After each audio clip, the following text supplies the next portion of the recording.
Bienvenido, bienvenida a Lecciones de Vida. En esta sección estudiaremos algo muy especial. Esta sección nos lleva al clímax del viaje religioso de Abraham, el sacrificio de Isaac. Y este sacrificio es la prueba de la fe de Abraham. Este intrigante evento marca el centro de la estructura del libro de Génesis, un recurso literario utilizado para alertar al lector sobre la importancia del capítulo. Y se explorarán una serie de preguntas. ¿Cuál es el significado de esta prueba? ¿Por qué Dios le pidió a Abraham que sacrificara a su hijo en contradicción con su promesa? ¿Cómo proveerá Dios? ¿Por qué el sacrificio cambió de Isaac a la expectativa de un cordero y finalmente al carnero? ¿Cuál es el significado teológico y profético del sacrificio fallido? Después de este dramático incidente, no sucede ningún evento significativo en la vida de Abraham. La próxima gran historia es el matrimonio de Isaac con Rebeca. Entonces Abraham se casa con Sétura y finalmente muere muy avanzado en edad. Bien, ve por tu Biblia. En un momento más regresaré.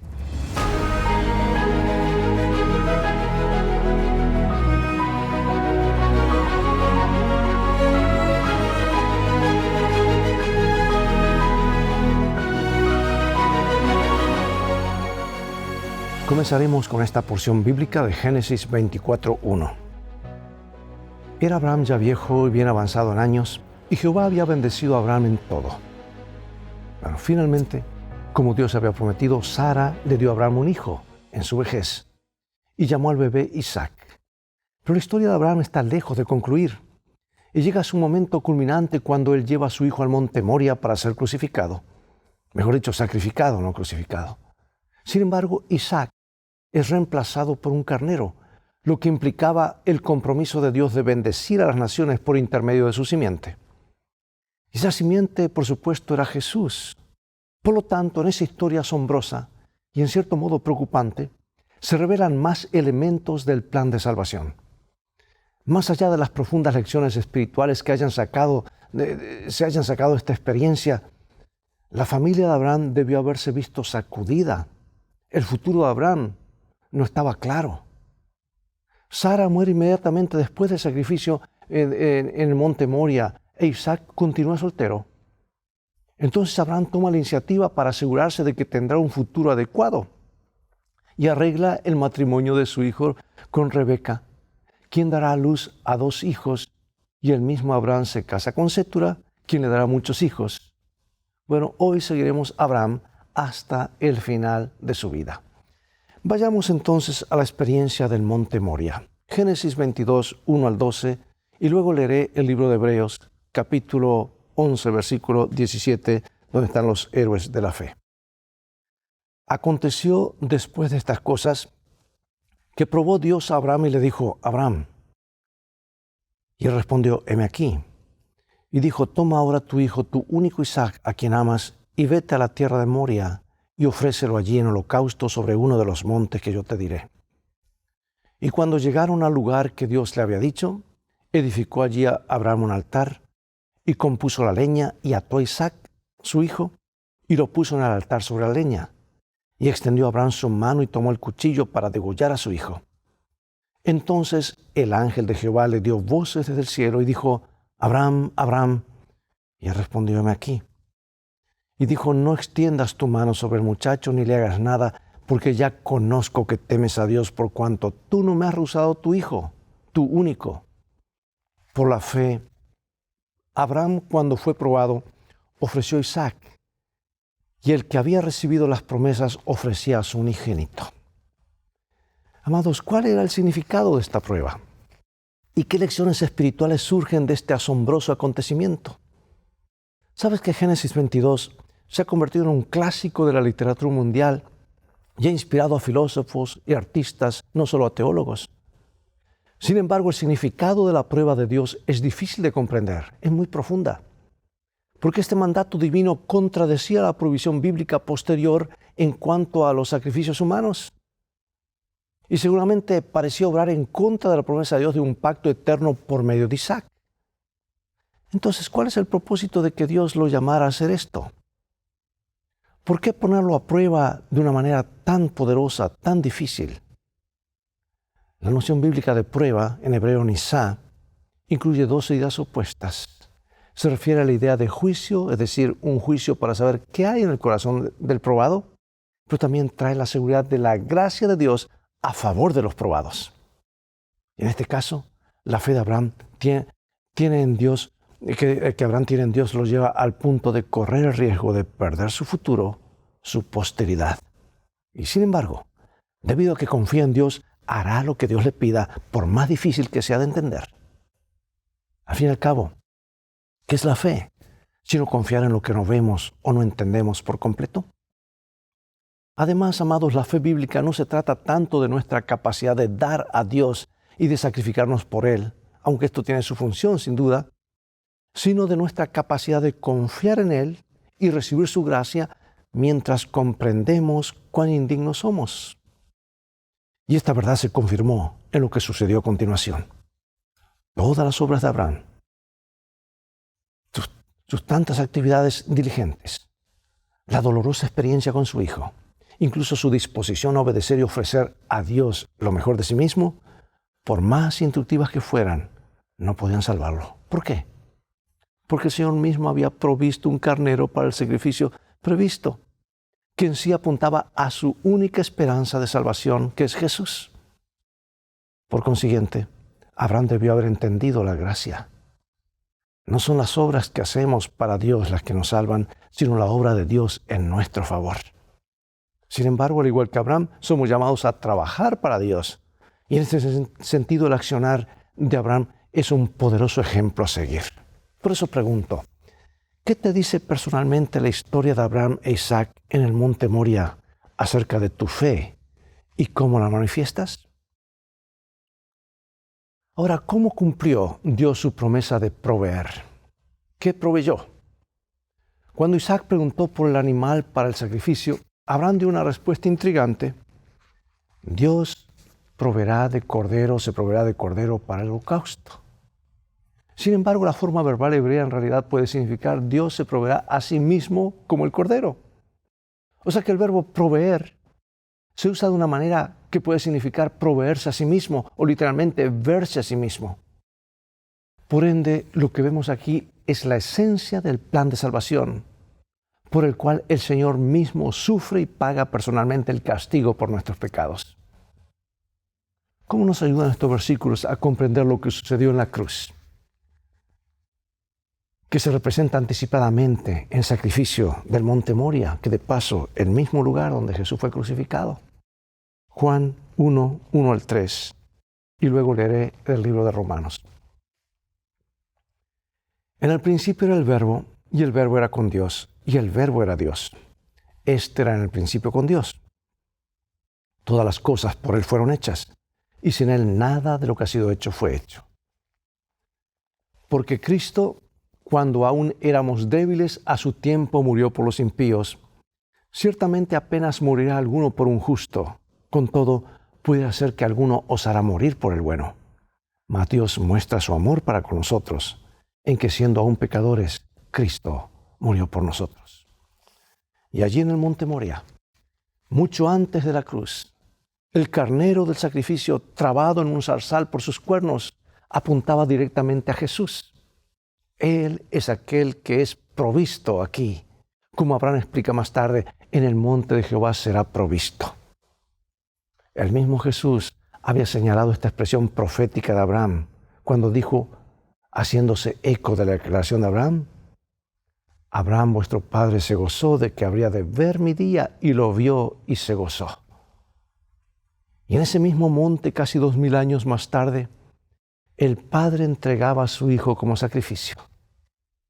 Mira lo que comenta mi autora favorita. Fue para grabar en la mente de Abraham la realidad del Evangelio, así como para probar su fe, que Dios le mandó sacrificar a su Hijo.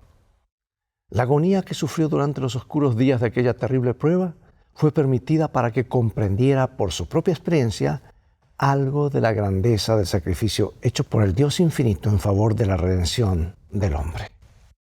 Por eso pregunto, amados, ¿cuál debería ser nuestra respuesta a lo que Él hizo por nosotros? Bueno, los años pasan y ahora Sara muere. La mención de la muerte de Sara inmediatamente después de la historia del sacrificio de Isaac sugiere que ella pudo haber quedado afectada por este incidente que casi le costó la vida a su hijo. De alguna manera, Sara también participó de esta prueba con su esposo, al igual que en sus viajes y en su falta de fe temporal. Sara no era el tipo de mujer que guardara silencio en asuntos que eran importantes o que la perturbaran, no. Su ausencia y su silencio, e incluso el momento de su muerte después de ese dramático evento, dice más sobre la relevancia de Sara para los eventos que su presencia física. El hecho de que se mencione la vejez de Sara en paralelo con la vejez de Abraham muestra su importancia para la historia. De hecho, Sara es la única mujer del Antiguo Testamento de la que se menciona el número de sus años, lo que muestra su centralidad en la historia. La focalización en la compra del lugar de la sepultura de Sara, que abarca la mayor parte del capítulo, más que en su muerte, enfatiza la conexión con la tierra prometida. Ya la especificación que ella murió en la tierra de Canaán subraya la vinculación de la muerte de Sara con la promesa divina de la tierra. Sara es la primera del clan de Abraham que murió y fue enterrada en la tierra prometida. Y la preocupación de Abraham por sí mismo, extranjero y forastero soy, dice, y su insistente discusión con los hijos de Ed, muestran que Abraham está interesado no solo en adquirir un lugar de sepultura, lo que más le preocupaba es establecerse en la tierra de forma permanente, la tierra que Dios le había prometido. Génesis 23, 6. Óyenos, Señor nuestro, eres un príncipe de Dios entre nosotros. En lo mejor de nuestro sepulcro sepulta a tu muerta. Ninguno de nosotros te negará su sepulcro, ni te impedirá que entierres tu muerta. ¿Qué nos dice esto sobre el tipo de reputación que tenía Abraham?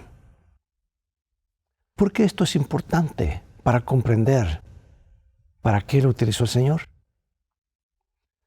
¿Sabes? Génesis 24 cuenta la historia del matrimonio de Isaac también después de la muerte de Sara.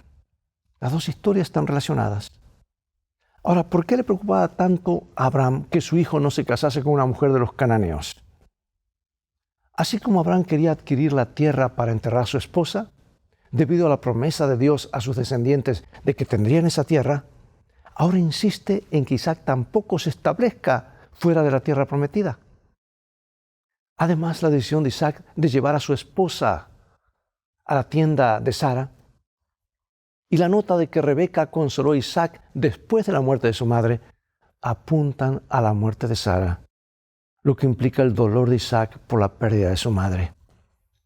La historia está llena de oraciones y respuestas a oraciones y abundan lecciones sobre la providencia de Dios y la libertad humana para elegir tomar el camino que quiera, pero también las consecuencias a veces de tomar el camino que Dios no espera que tomemos.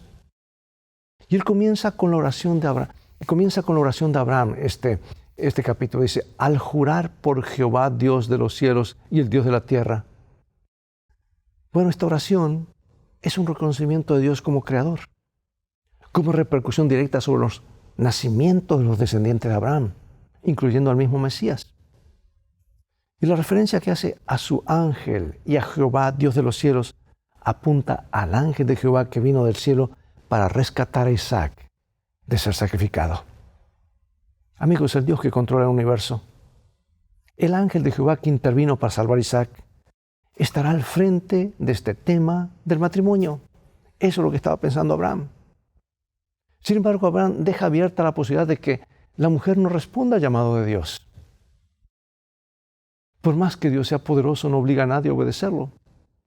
Aunque el plan de Dios para Rebeca es seguir a Eliezer, ella conserva su libertad de elegir. Es decir, existía la posibilidad de que esta mujer no quisiera ir, no quisiera casarse con este joven. Y en este caso no se vería obligada a hacerlo. Por lo tanto, en esto vemos otro ejemplo del gran misterio de cómo Dios nos ha dado libre albedrío a los seres humanos, una libertad que Él no pisoteará. Porque si lo hiciera, no sería libre albedrío. Y sin embargo, de alguna manera, a pesar de la realidad del libre albedrío humano y de muchas de las terribles decisiones que la humanidad toma con respecto al libre albedrío, todavía podemos confiar en que finalmente el amor de Dios y la bondad en última instancia prevalecerán. Pregunta, amados, ¿por qué es tan reconfortante saber que, si bien no todas las cosas que pasan son voluntad de Dios, Él todavía está en el mundo, todavía está en control? Mira las profecías de Daniel 2, por ejemplo. ¿Cómo demuestran este hecho? Dios cambia aún lo peor en lo mejor. El destino está en las manos de Dios y tú y yo tenemos que asegurarnos de colocar nuestra vida en sus manos. Para eso nos ha dado su manual, su santa palabra. Bueno, después de la muerte de Sara, Abraham se volvió a casar. Al igual que Isaac, se consuela después de la muerte de Sara. El recuerdo de Sara seguramente aún debió estar vivo en la mente del patriarca, tanto como en la de su hijo. No obstante, la identidad de su nueva esposa no está clara. Sin embargo, el hecho de que el cronista asocia a los hijos de Sétura junto con los hijos de Agar, sin mencionar el nombre de Sétura, sugiere que Sétura podría, como algunos han conjeturado, ser Agar. Y también es revelador que Abraham se comporte con los hijos de Sétura de la misma manera que lo hizo con el hijo de Agar. Bueno, no lo sabemos con seguridad, pero pareciera mencionar esto aquí. Porque los despide para evitar cualquier influencia espiritual y hacer una clara distinción entre su hijo con Sara y los otros hijos. Dice que también dio todo cuanto tenía a Isaac, mientras que a los hijos de sus concubinas les hizo regalos. La clasificación de concubinas también puede implicar que el estatus de Sétura, como el de Agar, era el de concubina. Y la posible identificación de Sétura como Agar también puede explicar la sutil alusión al recuerdo de Sara como preludio de su matrimonio con Sétura Agar. Bueno, lo interesante es que en Génesis 25 se da una lista de los hijos que Abraham tuvo con Sétura, así como una lista de los hijos de Ismael.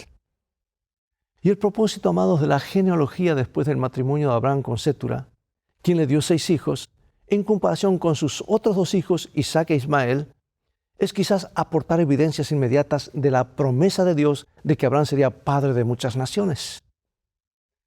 Y el informe de la muerte de Abraham, intercalado entre 2 genealogías, también da testimonio de la bendición de Dios, porque revela el cumplimiento de su promesa a Abraham, hecha muchos años antes de que moriría en buena vejez y lleno de años. Y finalmente, el Señor se mantuvo fiel a sus promesas de gracia dadas a su fiel siervo Abraham, cuya fe se describe en las Escrituras como un gran ejemplo, sino tal vez el mejor ejemplo del Antiguo Testamento de salvación por la fe. Y ahora, para concluir, amados, dado que Abraham fue el extraordinario profeta con quien Dios compartió sus planes, Dios entró en la esfera humana de Abraham y compartió con él hasta cierto punto su plan de salvación mediante el sacrificio de su hijo. Quiero finalizar con estas 2 citas y varias preguntas de reflexión. Isaac prefiguró al Hijo de Dios, que iba a ser ofrecido por los pecados del mundo. Dios quería inculcar en Abraham el evangelio de la salvación del hombre. Y para ello, y a fin de que la verdad fuese una realidad para él como también para probar su fe, le pidió que quitara la vida de su hijo, de su amado Isaac. Todo el pesar y la agonía que soportó Abraham por esta sombría y temible prueba tenía por propósito grabar profundamente en él la comprensión del plan de redención en favor del hombre caído. Se le hizo entender mediante su propia experiencia cuán inmensa era la abnegación del Dios infinito al dar a su propio Hijo para que muriese a fin de rescatar al hombre de la ruina completa.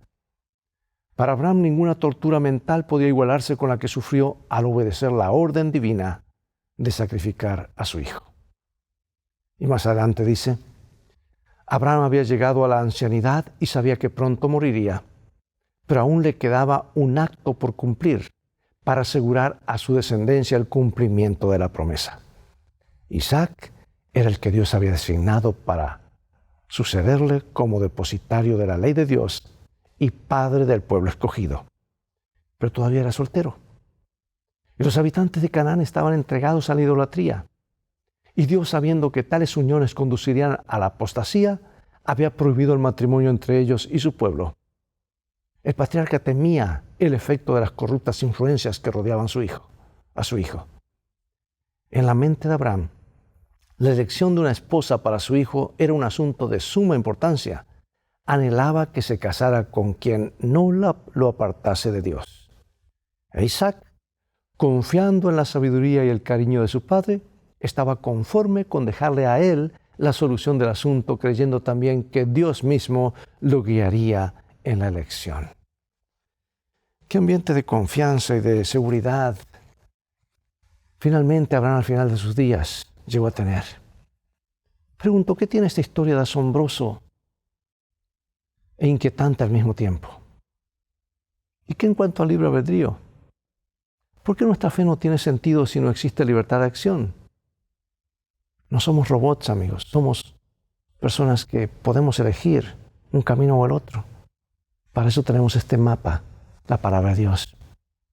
¿Qué ejemplo tenemos en la Biblia del libre albedrío y cómo, a pesar de las decisiones incorrectas de la gente, la voluntad de Dios finalmente se cumple? Hay muchos ejemplos, ¿verdad? ¿Qué es la expiación para ti? ¿Por qué necesitamos la expiación? ¿Cómo comunicarías esta necesidad a tu amigo posmoderno que no siente la necesidad de ser perdonado? ¿Comprendes el significado espiritual y existencial de la verdad adventista del día de la expiación escatológico? ¿Comprendes tú esta verdad? ¿Sabes por qué estás donde estás? ¿Sabes lo que crees? ¿Comprendes la relevancia de la interpretación profética de los 2300 tardes y mañanas? ¿Cómo afecta tu vida esta difícil verdad profética? ¿Qué tan capaz eres de comunicar esta verdad de manera eficiente, clara y convincente a tu amigo secular? Alguien me decía, pues los números nos salvan. Hermanos, estos son el mapa, el camino que nos ayuda a saber claramente cómo Dios actuó en el pasado, está actuando en el presente y seguirá actuando en el futuro. Ahora, ¿qué significa si no puedes hacerlo? A veces nos quedamos solamente con el ABC de las cosas del Evangelio, cuando Dios quiere que veamos el mapa completo, the big picture, el cuadro general. ¿Por qué la verdad escatológica del día de la expiación es tan importante para tu vida religiosa, para tu relación con Dios, para ti y para tu prójimo? Vayamos ahora al poder que hay en Dios a través de la oración. ¿Qué lecciones espirituales aprendiste de la experiencia de oración de Eliezer? Ese hombre derramó su alma ante Dios buscando la esposa para ese joven, Isaac. Piensa en historias sobre el cumplimiento de oraciones en tu propia vida que ilustran estas lecciones. ¿Qué lecciones aprendiste de estas historias de éxito? ¿Cómo fortalecieron esta experiencia tu fe? Encuentra también en tus historias de vida los momentos en que Dios no respondió a tus peticiones, porque a veces Dios dice no, y que nuestras peticiones a veces asombran a Dios. ¿Qué lecciones aprendiste de tu decepción? ¿Cómo estas historias de fracaso profundizaron o repararon tu fe? Y finalmente, ¿cómo explicas el hecho de que a la gente buena le pasen cosas malas y a la gente mala le pasen cosas buenas? Amados, yo no tengo todas las respuestas a estas preguntas. Dios las tiene. Pero una cosa sí puedo decirte: confía en Dios. Sigue el mensaje de su palabra y las cosas van a terminar bien. Aunque veas incertidumbre, aunque no entiendas todo, actúa por fe. En las manos de Dios estamos en buenas manos y Él nos llevará al triunfo final. Oremos. Padre Celestial, gracias por esta lección de fe del patriarca Abraham, que fue probado hasta el máximo. Parecía una contradicción todo, pero fue fiel en seguir lo que tú le dijiste. Y por ser fiel, ha sido un ejemplo de fe para todo el mundo y ante todo el universo. Aunque no comprendamos hoy muchas cosas, ayúdanos a creer en tu palabra y seguir por fe lo que tú nos dices, para que podamos salir victoriosos y al mismo tiempo tener la seguridad que tú estás guiando nuestras vidas. Lo pedimos en el nombre de Jesús. Amén. Bien, amados, es todo el tiempo que tenemos por hoy. Ha llegado el momento de despedirnos una vez más. Será hasta el próximo programa de la serie Lecciones de Vida de la Escuela Sabática. Invita a otros a sintonizar este canal y transfórmate tú mismo en un canal de bendiciones. Dios te bendiga y te guarde. Y recuerda, tú vales mucho para Jesús. Él te ama más de lo que puedes imaginar. Ese es el mensaje de este bendito libro. Y vamos a hacer un viaje. Y en el viaje de la vida las cosas van a terminar bien si haces de la Biblia tu GPS y a Jesús como tu guía. Maranatha, Dios te bendiga.